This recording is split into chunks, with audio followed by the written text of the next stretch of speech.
السلام عليكم saaxiibayaal kusoo dhawaada barnaamij cusub ku eegi doono dhammaan isbuucan wixii ka dhacay caalamka kuwii ugu xasaasisanaa iyo waxyaabihii loogu hadalhaynta badnaa. Isbuucan waxaa dhacday oo aan soo qaadan doonaa dulmarkooda kadibna ayagoo faahfaahsan ayaa gadaal ka sheegi doonaa. nin codxumo darteeda loo xiray oo u dhashtay wadanka Bangladesh, ciidanka booliska oo gacanta ku dhigay god aad u weyn oo ibni aadan uusan qodin oo ka soo muuqday wadanka Chile oo aad looga cabsi qabo. sidoo kale waxaan heynaa nin 22 sano aan qabaysan korkiisa kuma taabanin biyo, sababtana waa sheegi doonaa. sidoo kale isbuucan waxaa la hadalhayay 77 sano guuradii ka soo wareegatay nuclearkii lagu dhuftay magaalada Hiroshima ee dalka Japan. sidoo kale mowduuca ugu xasaasisan ka hadli doona ayaa wuxuu yahay dhibaatada walaalaheena muslimiinta ee Palestine ee ku hayaan cadowga Israel, gumeystaha Israel, ayagoo faahfaahsan iyo duqeymaha u geysteen iyo xarakooyinka meesha ka dhisan ayagana jawaabaha ay ka bixiyeen. kusoo dhawaada barnaamijkeena. please waxaa ka codsanayna intaan mowduuca hore usii gelin subscribe buttonka inaad click noo siisid, like-tana aad raac noo siisid, waana mahadsantahay. waxaa noogu soo horeeyay fanaan codxumo darteeda loo xiray booliska wadanka Bangladesh oo fanaan codxumo darteeda u xiray.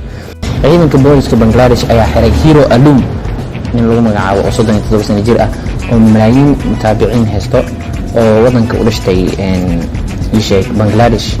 ninkaas waxaa ku eedeeyeen in codkiis uu xun yahay, dadka dacweeyeen, shacabkiisa ah dacweeyeen, waxayna ku eedeeyeen in ninkan codkiis uu xun yahay, in uu dhaqankii uu bedelayo, in uu fanaaniinta ceebeenayo. sidoo kale waxa uu weynaa ee lagu eedeeyay ayaa wuxuu ahaa in heesihii dadkii hore ee qaadeen uu soo qaadanayo kadibna isagoo cod xun ku qaadayo oo asagana isku tiirinayo heesahan inuu leeyahay. Soomaaliyana badanaa way ka dhacday. codkan inay la dhageysatid jeclaan lahaa ila dhageysada adoo qiimeynaysid codka fanaaniinta Soomaalida.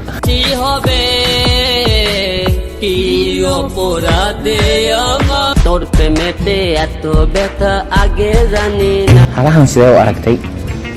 waa la yaab markii loo fiiriyo wadankeena. ninkaan mar la wareysanayo wuxuu dhahay waxaa aniga aaminsanahay in xuquuqdayda oo la xoogayo oo kale. Bangladesh waa wadan xor ah, haddii aan awoodin inaan hadlo ama ahaysin ama waxyaaba firfircooni sameynin, markaas waxaa ogaanaa in xuquuqdayda laga siibtay. ninkaan Hero Alum lagu magacaabo waa la yaab markii loo fiiriyo wadankeena.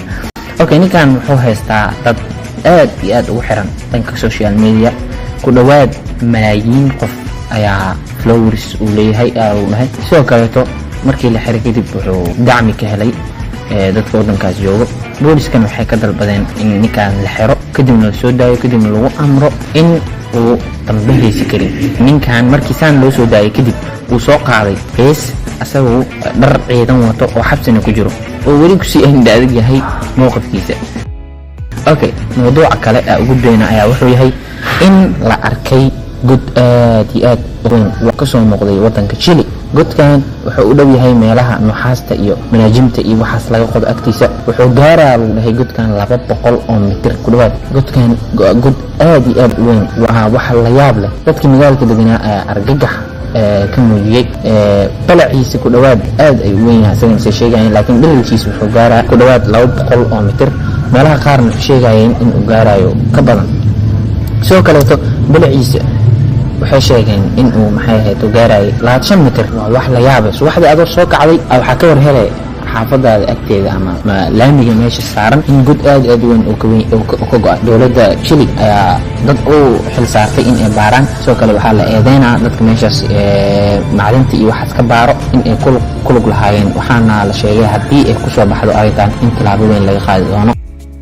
ninkani oo lagu magacaabo Dharma Devram oo nin 62 sano jir ah wuxuu naftiis balan ka qaaday inuusan qabaysanin. ilaa hadda waxaa laga joogaa muddo 22 sano ah, korkiisana biyo ku taaban sida soo xigteen wargeysyada caalamka. ninkan oo Dharma Devram lagu magacaabo shaqooyinkiisa dhan waa laga soo buriyay. horta dhusuqlo waaye, waxaa waaye qof kasta oo u shaqeeyo uu soo burinaa urno qabayso urma qabaysanay. markii la weydiiyey arrintan ilaa 22 sano maxaa ku kalifay in uu sidaan ahaa ahaado wuxuu ku jawaabay ilaa khilaafaadka dadka ee xalismayaan dunida oo dhan xuquuqda naagahana dib loogu celinayo ma qabaysanayo.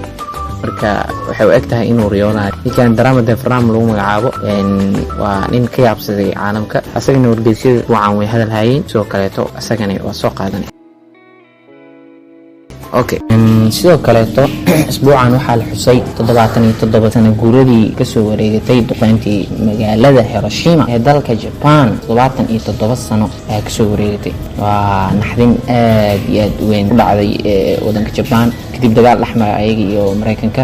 laba bamne oo magacyo baby mid lahayay iyo mid kale lagu dhuftay labada magaalo ee Hiroshima iyo Nagasaki. waxaa ognahay 77 sano in ay kasoo wareegatay duqeyntaas ee 100,000 oo qof ee ku dhinteen. isbuucan waxaa la xusay 77 sano guuradaas oo dad badan ilaa hadda ay la rafaadsan yihiin cudurro iyo waxyaabo kale ee ku faafeen. isbuucan intaasaa jirtay. mawduuca ugu xasaasisan marka ugu dambeeyo arabni inaan ka hadalno ayaa wuxuu yahay dagaalka walaalaheena Palestine ee ku hayaan cadawga Yahuudda ah. isbuucan dhan waxaa socotay duqeymo aad iyo aad u badan ilaa iyo mar dambe waxaa la sheegayay sida majallooyinka ugu waaweyn wadamada carabta ay qorayeen ku dhawaad 33 qof in ay ku dhinteen duqeymaha ilaa iyo 5 caruurna ay ku jiraan oo isku diyaarinayeen iskuulo inay aadaan iyo wax lamid ah. subaxdii markii saan loo soo kacayba waxaa laga war helay duqeyn gabar yar waxaa la sheegaa in markii ugu horeysay xanaan la geeyay ahayd ayadana aad loogu murugoonayay irida markay soo istaagtayna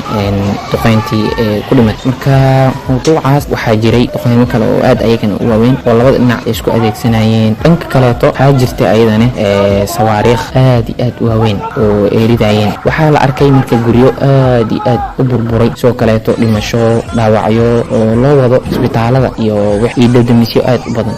sidoo kaleeto حركة ميسك جت عيجنا وحشيجن إني أد بقين مجال تل أبيب سوق له حال شيء تبدون أو فلسطينيين مشغولين تاني كم تهاين شان إلا الحرة وحاول علينا مسلمين غزة وبرينا إلهي عيجنا إنه نبض يسيو يو باش يبرواقو ضمان المسلمين تقولين وحن رجينا إن لو دعاء إن شاء الله حوائد المساكين المسلمين ما يشكلوا بعد سنة موضوع أسبوعا وحساس سنة إن كاسوا هاي ودون المسلمين تمركلوا فيه أنت سوف جوجينا موضوعنا وأنا هزنتين.